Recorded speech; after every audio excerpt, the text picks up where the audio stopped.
Fluorescence which is फास्फोरेसेंस। तो ये अगर किसी एटम के एनर्जी लेवल्स हैं, यानी यहाँ पर न्यूक्लियस होगा तो ये एटम का पहला एनर्जी लेवल है और ये एटम का दूसरा एनर्जी लेवल है। तो हर इलेक्ट्रॉनिक एनर्जी लेवल के अंदर वाइब्रेशनल एनर्जी लेवल्स होते हैं। ये पहले इलेक्ट्रॉनिक एनर्जी लेवल के वाइब्रेशनल एनर्जी लेवल्स है और ये दूसरे इलेक्ट्रॉनिक एनर्जी लेवल के वाइब्रेशनल एनर्जी लेवल्स हैं। हम मान लेते हैं कि पहले इलेक्ट्रॉनिक एनर्जी लेवल के अंदर 2 इलेक्ट्रॉन्स पड़े हुए हैं और जब एक ही शेल के अंदर 2 इलेक्ट्रॉन्स पड़े हुए होते हैं तो उनका स्पिन अपोजिट होता है और दोनों एक दूसरे के स्पिन को कैंसल आउट कर देते हैं, यानी एक क्लॉकवाइज रोटेट करता है तो दूसरा एंटी क्लॉकवाइज रोटेट करता है।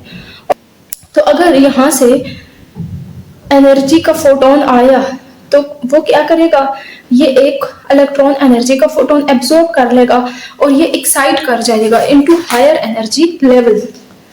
ये वाला एक इलेक्ट्रॉन इनमें से हायर एनर्जी लेवल के अंदर एक्साइट कर जाएगा। अब ये वाला जो इलेक्ट्रॉन है ये एक्साइट कर गया है इनटू हायर एनर्जी लेवल, लेकिन यहाँ पर लो एनर्जी लेवल में अगर ये क्लॉकवाइज डायरेक्शन में था तो एक्साइटेशन के बाद भी इसका जो स्पिन का डायरेक्शन है वो क्लॉकवाइज ही रहेगा। इस चीज को कहा जाता है सिंगलेट स्टेट। सिंगलेट स्टेट 3 किस्म के स्टेट्स होते हैं। ये अगर होमो है, हाईएस्ट ऑक्युपाइड मॉलिक्यूलर ऑर्बिटल, और ये अगर लोमो है, लोएस्ट अनऑक्युपाइड मॉलिक्यूलर ऑर्बिटल। तो अगर होमो के अंदर 2 इलेक्ट्रॉन्स होंगे विद अपोजिट स्पिन तो इसे कहा जाएगा सिंगलेट ग्राउंड स्टेट। और अगर होमो से एक इलेक्ट्रॉन एक्साइट करके लोमो के अंदर चला जाएगा और उसका स्पिन चेंज नहीं होगा तो उसको कहा जाएगा सिंगलेट एक्साइटेड स्टेट।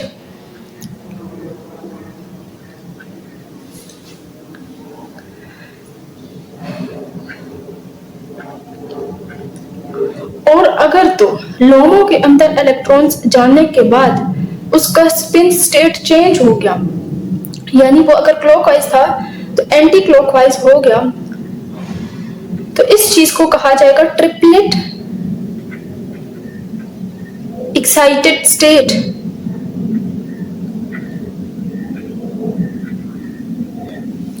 तो ये 3 किस्म के स्टेट्स होते हैं।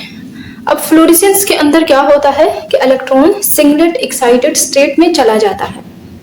इलेक्ट्रॉन एक्साइट होने के बाद बहुत अनस्टेबल हो जाएगा, क्योंकि एक तो इसकी एनर्जी बढ़ गई है, हर चीज चाहती है कि वो लो एनर्जी वाली स्टेट में एग्जिस्ट करे, और दूसरा इसका स्पिन जो है इसके ऑपोजिट आ रहा है। हुम्स रूल ऑफ मैक्सिमम मल्टीप्लिसिटी के अकॉर्डिंग क्या होता है कि lowest energy state will be one in which multiplicity is largest. Hund's rule of maximum multiplicity. Hund's rule of maximum multiplicity. तो इसके according lowest energy state is one in which multiplicity is largest.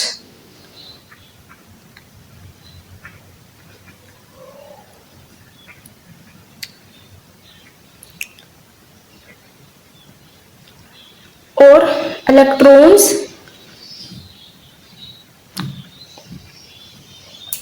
will fill the orbitals singly and with parallel spin। यानी different energy levels के अंदर electron पहले singly fill होते हैं और उनका स्पिन जो है वो पैरेलल होना चाहिए। तो फ्लोरेसेंस के अंदर डिफरेंट इलेक्ट्रॉनिक एनर्जी लेवल के अंदर 2 जो इलेक्ट्रॉन्स हैं सिंगली फिल हुए हुए हैं तो उनका स्पिन पैरेलल नहीं है बल्कि एंटी पैरेलल है। एक का क्लॉकवाइज है तो दूसरे का एंटी क्लॉकवाइज है, तो ये हाईली अनस्टेबल होगा। ये इलेक्ट्रॉन यहाँ पर क्या है, ये इलेक्ट्रॉन यहाँ पर हाईली अनस्टेबल है। तो ये एक्साइटेड स्टेट से इलेक्ट्रॉन वापस ग्राउंड स्टेट के अंदर आएगा, ग्राउंड स्टेट के अंदर आएगा और जो एनर्जी इसने यहाँ पर एब्जॉर्ब की थी वही एनर्जी यहाँ पर रिलीज करेगा और इस रिलीज्ड एनर्जी की वजह से हमें फ्लोरेसेंस का अमल होता हुआ दिखाई देगा। फ्लोरेसेंस इट अकर इमीडिएटली, क्योंकि एक्साइटेड स्टेट के अंदर इलेक्ट्रॉन हाईली अनस्टेबल होता है। इसके बरअक्स फास्फोरेसेंस में क्या होता है कि ये अगर दो इलेक्ट्रॉन ग्राउंड स्टेट में पड़े हुए हैं तो इसके ऊपर अगर फोटोन को इंसिडेंट कर दिया जाए तो वो फोटोन की एनर्जी को एब्सॉर्ब करके एक इलेक्ट्रॉन जो है वो एक्साइट कर जाएगा विद सेम स्पिन। अब यहाँ पर क्या होता है कि ये एक्साइटेड स्टेट में इलेक्ट्रॉन का इंटर सिस्टम क्रॉसिंग होता है। ये इलेक्ट्रॉन चला जाता है एक थर्ड स्टेट में और इस चीज को कहा जाता है इंटर सिस्टम क्रॉसिंग, जिसमें क्या होता है कि इलेक्ट्रॉन का स्पिन चेंज हो जाता है, यानी ये इलेक्ट्रॉन अपना स्पिन चेंज कर देगा। तो अब ग्राउंड स्टेट के अंदर और एक्साइटेड स्टेट के अंदर जो दो इलेक्ट्रॉन्स हैं उनका स्पिन पैरेलल होगा। ये वाला इलेक्ट्रॉन तो ऊपर जाकर एक्साइट कर गया था, अब इधर से इलेक्ट्रॉन इधर आ गया है तो ये वाला ग्राउंड स्टेट में पड़ा हुआ इलेक्ट्रॉन और जो एक्साइटेड स्टेट के अंदर है इनका स्पिन पैरेलल है। तो ये वाली कंडीशन जरा फेवरेबल है, यानी ये कुछ टाइम तक एग्जिस्ट कर सकती है। यहाँ पर इलेक्ट्रॉन फ्लोरेसेंस वाले इलेक्ट्रॉन के मुकाबले में कदरे स्टेबल है, तो इसलिए इसका ग्राउंड स्टेट के अंदर दोबारा आना जो है वो इमीडिएट नहीं होगा, बल्कि ये क्या है, डिलेड प्रोसेस। ये डिलेड प्रोसेस है क्योंकि इसके अंदर एक्साइटेड इलेक्ट्रॉन स्टेबलाइज हो गया है बाय इंटर सिस्टम क्रॉसिंग।